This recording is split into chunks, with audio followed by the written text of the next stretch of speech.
you to this very important topic today. But before then, I thank our listeners and those who have been watching us through the social media. We thank you for subscribing, giving us thumbnail, sharing, and liking all our programs, and also commenting. We ask you to continue also to press the notification bell so that you'll be able to get this directly once it is uploaded. Thank you very much. And also for those who have not subscribed, we ask you to please subscribe to Massive Media for you to our uploads. Thank you for listening. And today we are going to look at the health situation of Nnamdi Kanu in the custody of DSS and what the international law says about the medical treatment of detainees in any government custody, prisons, or any detention facility.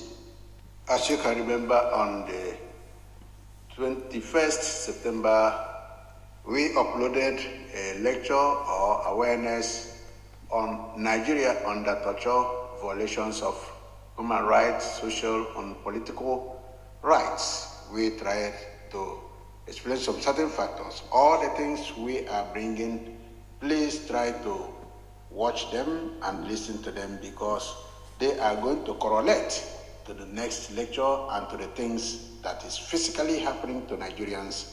Again, we make reference to the awareness of 12th September 2022, published under the name United Nations, No Interest in Appeal, released by Nnamdi Kanu, now Resolution 39/46 of 1984. The crime against torture, where attribution was explained, the responsibility of individuals or personalities in government organizations, and who are to be held responsible for any conduct or misuse of power or authority bestowed in him, and the failures of the state to act in accordance with the international laws as signed under the Treaty of United Nations. Please, we say once again, if you have not listened to it, try to do so. Even if you have listened to it, please, we ask you to go back and listen to it carefully and use it as a reference point to most of the awareness lectures to follow.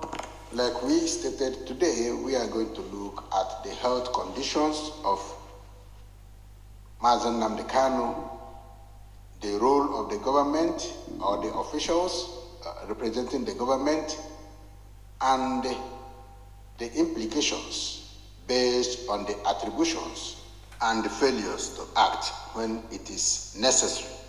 Once again, the crime of torture and international tribunals or international criminal court. As we indicated earlier, the Roman Statute of International Criminal Court, which was adopted on July 17, 1998, before an ad hoc tribunals, provided significant judicial interpretations of torture. It is an enumeration of crime against humanity, together with a definition which was allotted to it by the court under the auspices of United Nations. Torture is defined as a means of intentional infliction of severe pain or suffering, whether physical or mental, upon a person in the custody or under the control of the government. Torture consists of infliction by an act or omission of severe pains or suffering, whether physical or mental, In addition, this is an act or omission that must be intentional. It must have aim at obtaining information or a confession or at punishing intimidation, humiliation, or coercing the victim or a third person, or at a discriminating on the ground. The UN Ad Hoc Committee also noted that at least one of the persons involved in the torture process must be a government official or must, at any rate, act in a non-private capacity, example, as a de facto organ of a state or any other authority wording entity. The Rome Statute also listed torture as a war crime when committed in both international and non-international armed conflict. Now we listen directly to the definition provided by Amnesty International. Torture is the most abhorrent and barbaric of crimes that one human being can inflict on another. Yet, in many countries, torture is routine. A recent survey of more than 21,000 people in 21 countries across every continent revealed that almost half of the world fears being tortured if they are arrested. More than 155 countries have signed up to the UN Convention Against Torture that Amnesty International helped create 30 years ago. But many governments, however, betray their people by continuing to allow, even support, torture in secret. Torture takes place in the shadows. Torturers often operate without fear of arrest, prosecution, or punishment. We won the Nobel Peace Prize in 1977 partly for our campaign against torture. And we still are fighting for its eradication with our current Stop Torture campaign. Thank you. We continue with the lecture we have had from one of the organizations. Amnesty International has provided its own definition, but we will continue with our awareness. Concluding, the prohibition of torture was a customary rule. The trial chamber cited a number of treaty provisions that it said had ripened into customary rules because they had been rectified by practically all states, a fact highly indicative of attitude of states to prohibition of torture. Note that this will be followed intermittently by video clips to illustrate or for speakers to speak on the issue on the table. Now, the issue at hand is discussion now or today will be on the Nnamdi Kanu right to medical treatment under international law provisions. This is what we are going to look at. The United Nations Human Rights System, the International Covenant on Civil and Political Rights, which will give us the view or overview of which will then judge the Nigerian Directorate of State Security Services, their activities and the relationship with torture, whether the denial of medical treatment rights amounts to torture. This will be also explained by the World Medical Association President in these very awareness discussions. United Nations provisions, that is the Human Rights Committee position on the medical treatment of prisoners under the international law is that adequate or appropriate and timely medical care must be provided to all detainees as part of state duties to ensure the enjoyment by all persons of the following rights. Article 6 on the right to life.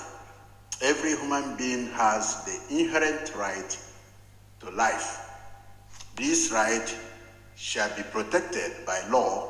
No one shall be arbitrarily deprived of his life.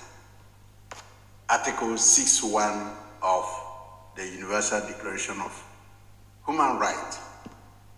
Then Article 7 indicated that on the prohibition on torture or cruel, inhuman, or degrading treatment and punishment.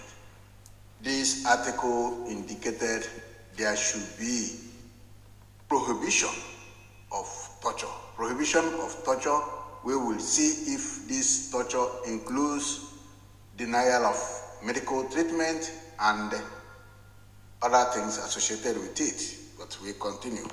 According to explanation of Article 7, no one shall be subjected to torture or to cruel, inhuman, or degrading treatment or punishment. In particular, no one shall be subjected without his consent to medical or scientific experimentation. This goes to the complaint that Nnamdi Kanu's blood was being taken on a regular basis, of which the results were not handed over to him, and there was no explanation to him why blood were being taken from him for experimentation. This is against Article 7 of Universal Human Rights as declared by the United Nations in 1948. Now, Article 10 emphasized on the right to human treatment of prisoners. All persons deprived of their liberty shall be treated with humanity and with respect for the inherent dignity of the person. This is stated in Article 10, subsection 1. Summarily, on this very note, we also have to indicate that the international law provisions shows that prisoners have a right to receive medical treatment. By arresting and detaining a person, a state takes full responsibility at international law for providing health care to ensure their lives and well-being are protected. International human rights law requires state authorities to provide the most appropriate treatment in accordance with the professional medical standard. The question is, does the Nigerian state provide prisoners in general with all these facilities? Now we have to listen again to the World Medical Association. They have to give us the details of how prisoners should be treated. If not, what they think about it. Listen as it comes. Amnesty International's recent report shows systematic and deliberate denial of health care in Iranian prisons. The World Medical Association denounces the situation in the prisons and calls for an immediate investigation of the treatment of prisoners by the Iranian authorities. This methodical denial of health care is horrifying and constitutes a form of torture. The report by Amnesty International uncovers how sick prisoners are left to die in substandard prison clinics or in isolation.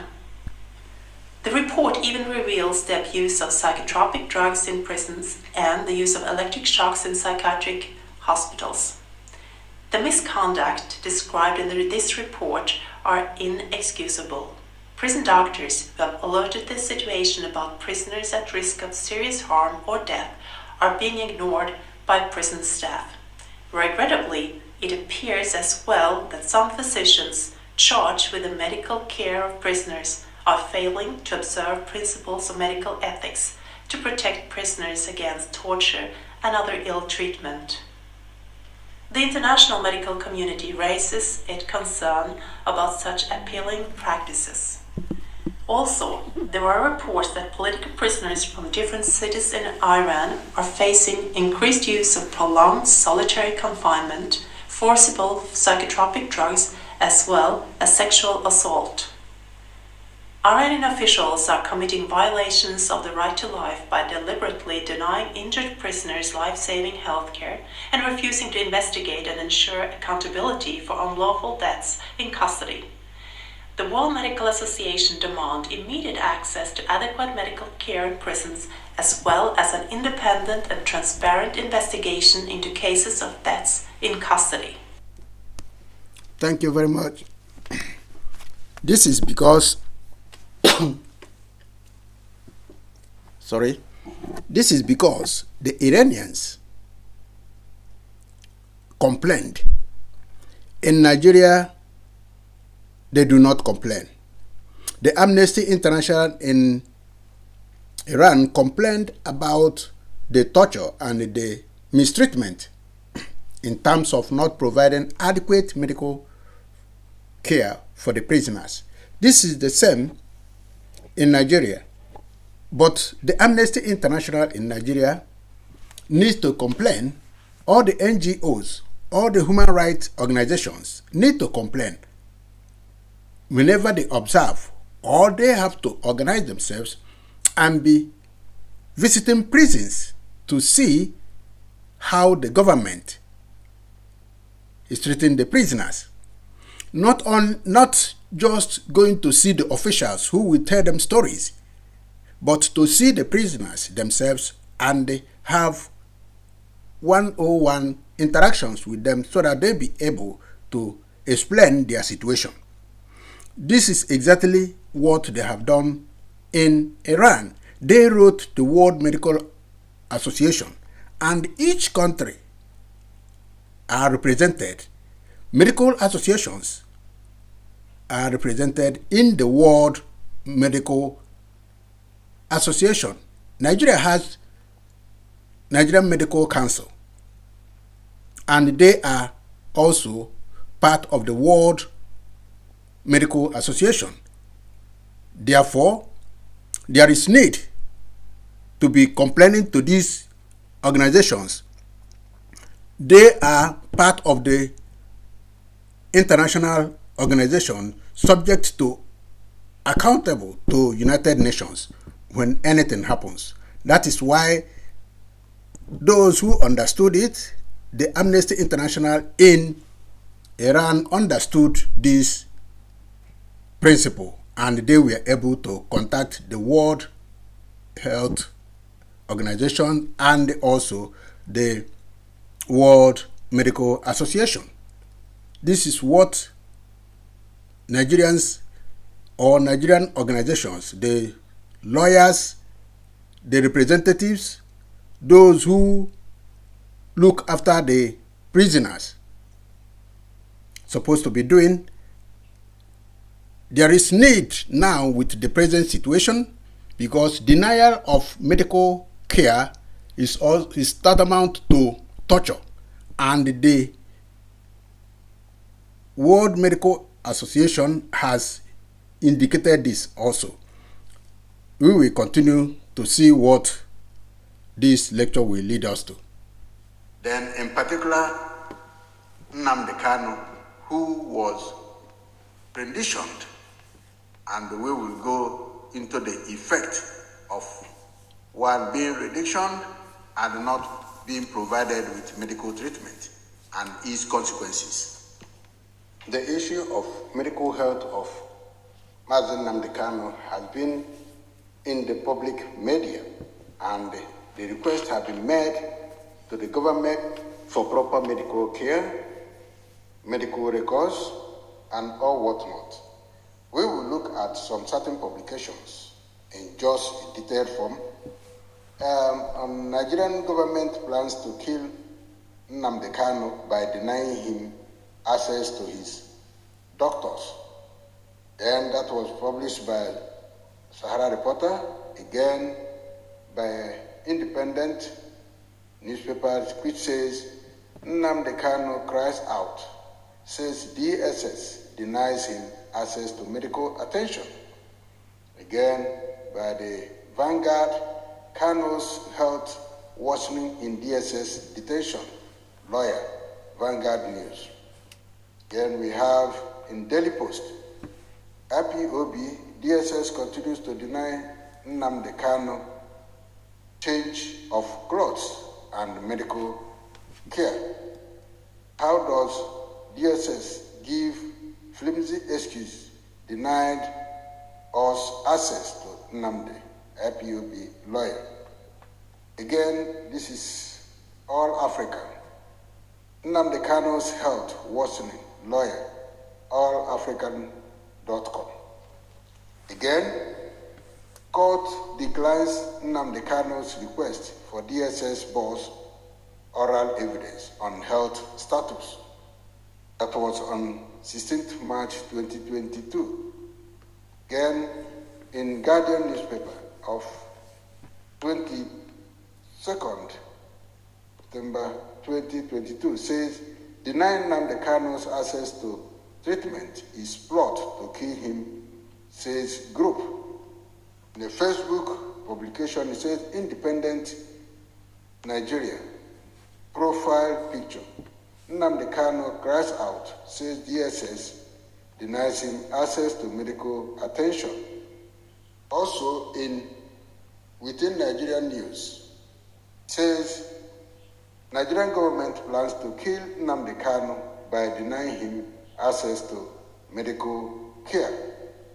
Furthermore, says in DSS government.nigeria, just in court rejects Nnamdi Kanu's request for oral evidence from DSS.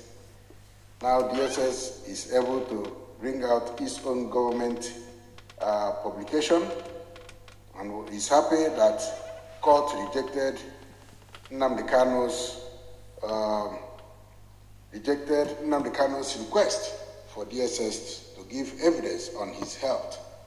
Then we go over to 30th April 2022, where IPOB lawyers accuses DSS of starving Nnamdi in detention. Repos News. Again, we have Nnamdi Kanu hasn't eaten for 2 days. DSS still denying him access to his doctors. That is the publication of 22nd September 2022.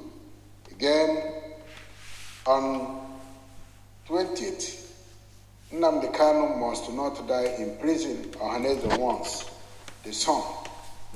Again, IPOB, DSS continues to deny Nnamdi Kanu change of clothes and medical. All these are the complaints that have come upon the head of Nigerian Directorate of State. But there is also a medical director in the DSS Medical Center. There is also Minister of Health, where a complaint has to be made as well. He has to be drawn into this issue of health care of Nnamdi Kanu. Nigerian Director of Medical Services has to also be drawn into this issue. This is because already the Minister of Justice has been drawn into it. Nigerian President Muhammadu Buhari has been part of it. Then it has to be reported to the Chief Justice of the Federation. He has to be drawn into it. These are the personalities associated with the law of the nation. Again, we will go into the basic principles for the treatment of prisoners according to the United Nations Directive of Resolution 45/111 of 14th December 1990. This was when it was adopted. It stated, all prisoners shall be treated with respect due to their inherent dignity and value as human beings. There shall be no discrimination on grounds of race, color, sex, language, religion, political or other opinion, national or social origin, property, birth, or other issues.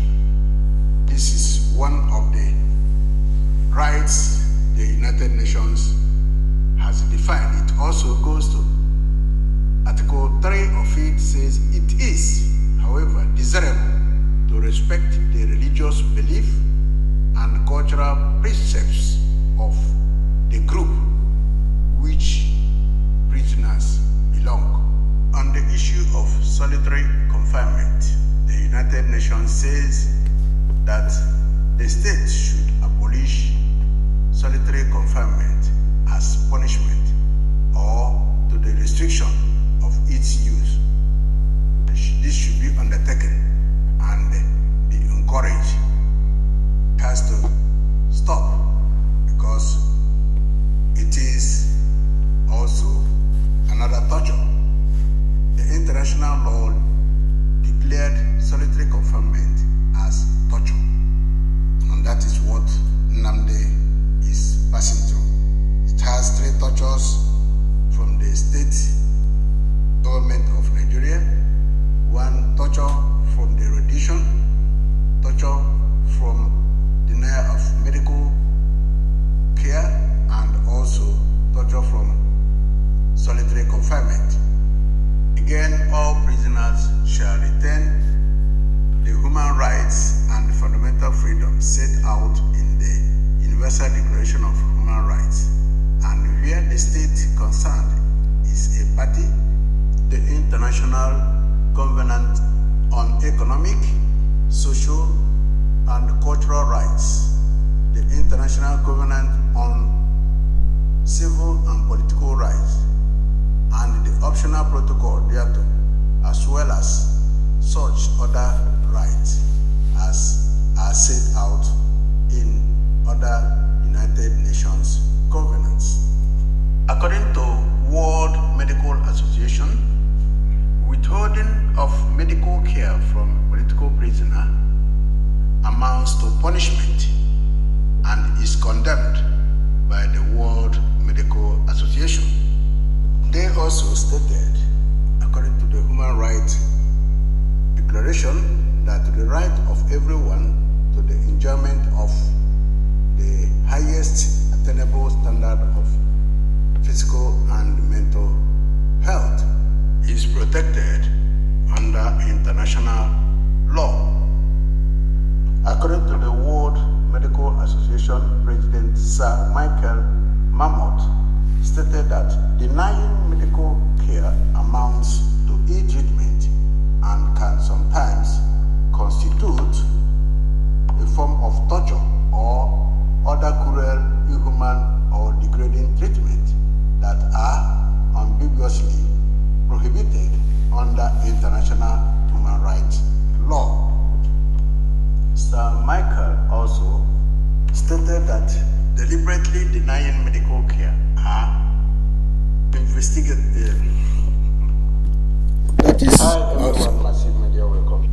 that is the whole issue. Now we have seen what the Medical Association has said. We have seen the torture routes of Nigerian government against Nnamdi Kanu, kidnapping, denial of medical care, solitary confinement, and starvation.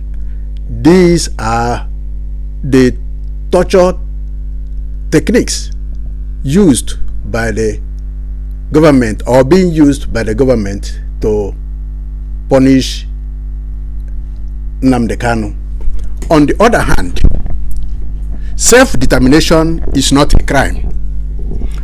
Any government that is punishing anybody on the basis of self-determination pronouncement is committing war crime and committing crime against humanity, violating the rights of the people and also violation of all international laws, including humanitarian law.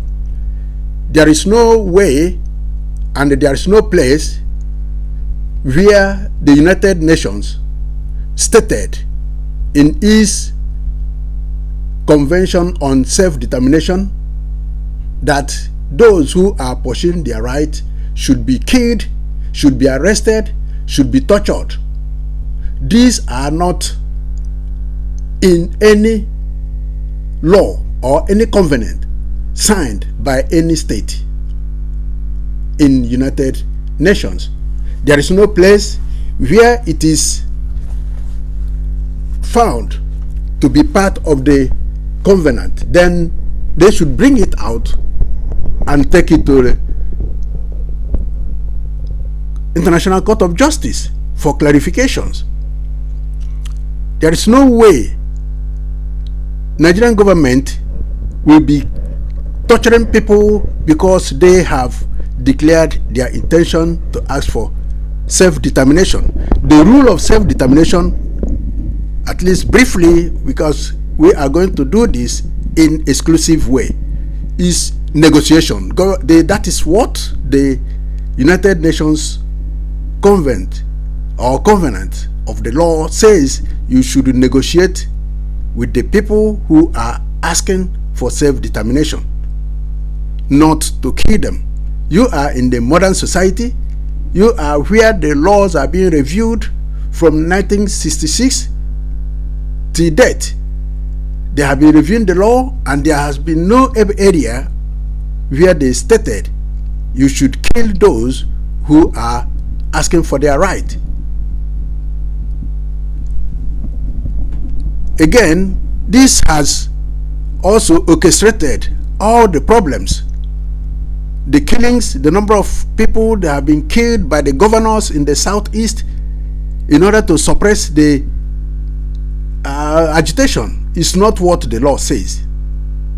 There is no time the law stated that a governor should call the military to come and kill the people who are agitating, who are asking for self-determination. It's not done. All you have to do is, if they have given the list of the things that have not been carried out or the things that have been their problems all over, all the government has to do is to negotiate with them and start carrying out those requests, implement those requests, and those things will melt out by itself. Well, by sending military, killing people is committing crime against humanity and punishable by law, and it has been stated by the international tribunals or international court that torture is one of the serious crimes.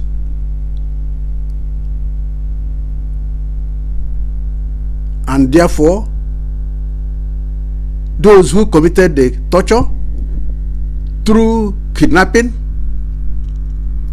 through denial of medical care, solitary confinement, and starvation are committing crimes against humanity, which is punishable